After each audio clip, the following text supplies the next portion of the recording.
दोस्तों नमस्कार, मैं अनिल बंसल योग व प्राकृतिक चिकित्सक आपका स्वागत करता हूं। हमने 3 दिन से लेकर और 12 दिन तक का मौन किया। 3 दिन के 10 मतलब 3 दिन में तोड़ दिया था एक दिन। तो जो मौन व्रत था उससे जो एनर्जी का लेवल होता है वो वाकई में ही तेज़ हो जाता है, क्योंकि 3 दिन मैं मौन व्रत रखा, फिर छोड़ दिया। मतलब 3-3 घंटे का मौन व्रत रखा। भाई इस टाइम में क्योंकि फ़ोन आता है तो कई बार हम बात नहीं कर पाते, तो मेन मौन व्रत। और जब आप मौन व्रत रखते हो तभी ज़्यादा फ़ोन आएंगे, जब आप तोड़ देते हो तब नहीं आएंगे। ये चीज़ हमने अब नोट करी। तो ज़िंदगी का जो है, जब आप कई बार दुखी होते हो तो और ज़्यादा दुखी हो जाते हैं, जब दर्द होता है तो और ज़्यादा दर्द होता है, और जब ठीक होने लगता है तब भाई सारे काम ठीक होने लग जाते हैं। ये भी कोई एक बहुत ही भयंकर रहस्य है जिसको हम भी कई बार समझने की कोशिश करते हैं और समझ नहीं पाते।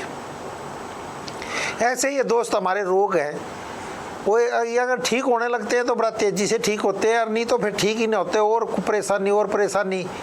जैसे जिस पैर में आपका चोट लगी हो आप देखोगे ज़्यादातर उसी पर फिर ठोकर लगेगी दोबारा, मतलब वहीं दर्द ज़्यादा होगा। ये चीज़ हमने कई बार नोट करी है। वो कहता है यार मेरा पहले ही पैर था, जैसे बस में आप जा रहे हो और एक पैर में आपका चोट है तो कोई ना कोई आदमी उसी पैर पर टक्कर मारेगा, दूसरे पर नहीं मारेगा। तो मेरा कहने का मतलब ये था कि जब हमें कई बार रोग आते हैं, हम सोचते रहते हैं रोग के बारे में या पैर के बारे में सोचते हैं, तो पैर उसी पर टकराएगा आदमी। मतलब जैसा जो आपके मन में चल रहा है, आप तो पैर को उसको बचा के बैठे हो बस में, लेकिन फिर भी कोई ना कोई चीज़ उस पर गिरेगी। तो ये बड़ा वो है। और मैं कहता हूँ आपको कोई भी रोग नहीं है, कोई वाकई में रोग नहीं होता शरीर में, सिर्फ नसों की रुकावट है। अब नसें जब रुक जाएंगी तो खून आगे नहीं जाएगा तो अंग दर्द करने लग जाएगा, वो अंग सुन्न हो जाएगा, कुछ ना कुछ होता रहेगा। चाहे आपको बीपी की शिकायत है, चाहे हार्ट की प्रॉब्लम है, चाहे नसों में रुकावट है, चाहे सर्वाइकल दर्द है, चाहे दिमाग में चक्कर आते रहते हैं, सिर में बहुत भयंकर दर्द रहता है, या एड़ी में दर्द रहता है, या पंजे में दर्द रहता है, या चींटियाँ सी चलती हैं, या आपसे नीचे झुका ही नहीं जाता, आप जब नीचे बैठ जाते हो तो उठा नहीं जाता। तो ये तरह तरह के जो रोग आते हैं हमें सिर्फ नसों की रुकावट के कारण आते हैं। और जो बीपी की जो शिकायत बनती है वो भी नसों की एक तरह से रुकावट है। जब हार्ट खून साफ नहीं करता, वो सही तरीके से नहीं पहुँचाता, तो बीपी की शिकायत होती है। तो हम ये कहते हैं योग और प्राकृतिक चिकित्सा आयुर्वेद में इसका बहुत ही अनूठा संगम है और बहुत ही इसका अच्छा इलाज है। अगर आप सही तरीके से करेंगे तो बड़ी से बड़ी बीमारी को हरा सकते हैं, ना तो छोटी से छोटी बीमारी भी बहुत ज़्यादा बड़ी हो जाती है जब हम उसको अवॉइड करते हैं। तो इसलिए मैं तो कहता हूँ वक्त रहते इलाज कराएं। जैसे ही आपको कोई रोग हो, अगर आप तुरंत उस पर सावधान हो जाएं तो उस रोग को वहीं दबा दोगे, नहीं तो फिर वो जंजीर का जंजाल बन जाता है। पहले मैं एक पेशेंट से मिलवाता हूँ, ये वैदिक उपचार में आए, इनका क्या कहना है एक बार सुने इनसे भी। क्या नाम है आपको? मेरा नरेंद्र सिंह यादव मेरा नाम है। कहाँ रहते हो सर? मैं एपीएस कॉलोनी गुड़गांव रोड पर रहता हूँ। आप इनकी मिसेज हो जी? क्या नाम है आपका? सरोज।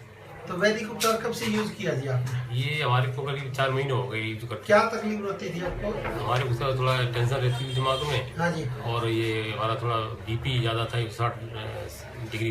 अच्छा। तो 3 महीने मतलब जुली, तो वैदिक उपचार से क्या लाभ मिला आपको? हमारे को दिमाग में टेंशन जो रहती है वो हमारी टेंशन खत्म हो गई, नींद कम आती, नींद आना शुरू ठीक हो गया, और हमारा ब्लड प्रेशर भी ठीक हो गया। अच्छा जी। हाँ, और वेट भी मेरा कम हो गया। कितना वेट कम हुआ है? वेट मेरा कम हुआ है 8 kg। 8 kg कम आती है 4 महीने में? 3-4 महीने में? 4 महीने 8 kg। चलो वैदिक उपचार से ये लाभ मिला। हाँ, ये आप तुलसी में तो मंगाया था मैंने बाई पोस्ट। अच्छा। घर पे पहुंच गया था। वैदिक उपचार आपका पूरा सेट ही बना था आपका प्रोग्राम देख करके अच्छा जो ये मैंने वहीं पर मंगाया था। कोरियर से। चलो बहुत अच्छा।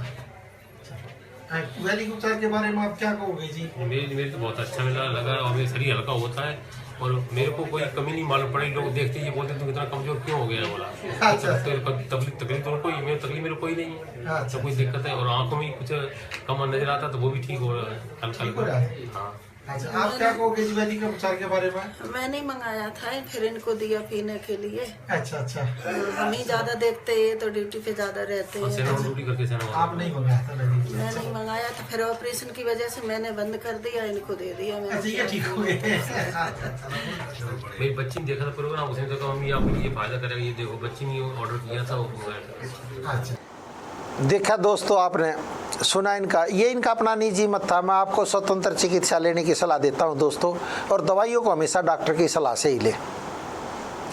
अब पेशेंट को कैसे इसको आराम पड़े आपने खुद सुन लिया।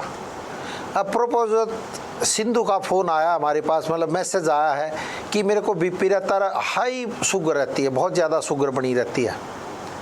तो जिनका भी ब्लड प्रेशर बहुत तेज़ रहता है वो दाल चीनी का सेवन जरूर करें, सुबह और शाम दोनों टाइम। दाल चीनी, जिसे दाल चीनी बोल देते हैं जो होता है, तो उसको थोड़ी सी 2 ही चुटकी अपने पानी में डालकर उबाल कर पिए, या दूध में या चाय में भी डालकर, या आप सब्जी में डालकर भी ले सकते हैं।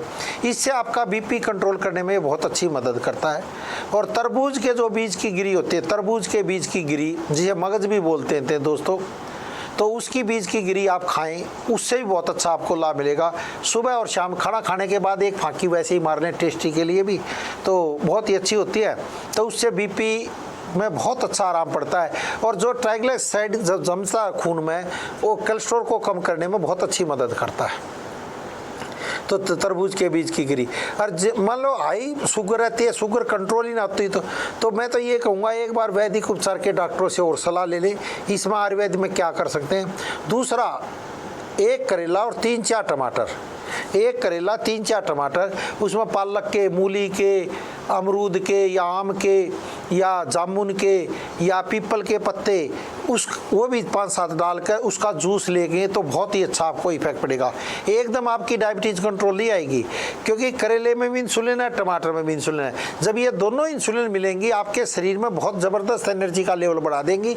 और जो आपकी डायबिटीज़ बढ़ी के कारण जो इंसुलिन कम होती जा रही है, क्योंकि इंसुलिन उसमें ज़्यादा ली जाती है, तो उसको बहुत अच्छा कंट्रोल करने में मदद करेगी। एक तो ये करें, और इसमें गेहूं का, चने का, जौ का और जवार का, गेहूं, चना, जौ और जवार, इसके आटे की रोटी खाएं। इस आटे को एक बार भून लें, थोड़ा सा भून लें इससे, क्योंकि अब बहुत से पेशेंटों पे इसका रिजल्ट लिया है और बहुत अच्छे रिजल्ट आए हैं प्रबोध जी।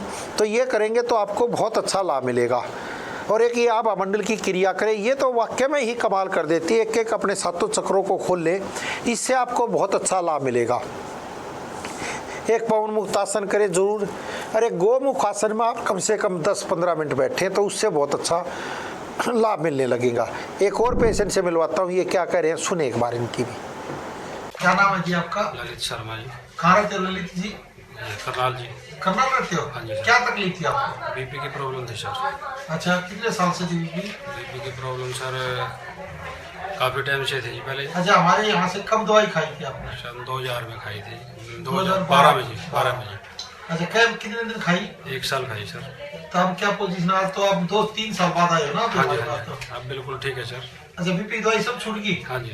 ना हमारी खा रहे ना? बीपी चेक कराते रहते हो कहीं पर? हाँ जी, हाँ जी, नॉर्मल मिलता है या नहीं? बिल्कुल नॉर्मल है। अच्छा अच्छा, क्या कहोगे वैदिक उपचार के बारे में आम लोगों को? यही सलाह देंगे जी कि डॉक्टर साहब के पास जाओ, डॉक्टर बंसल के पास, कहीं धक्के खाने की जरूरत नहीं है।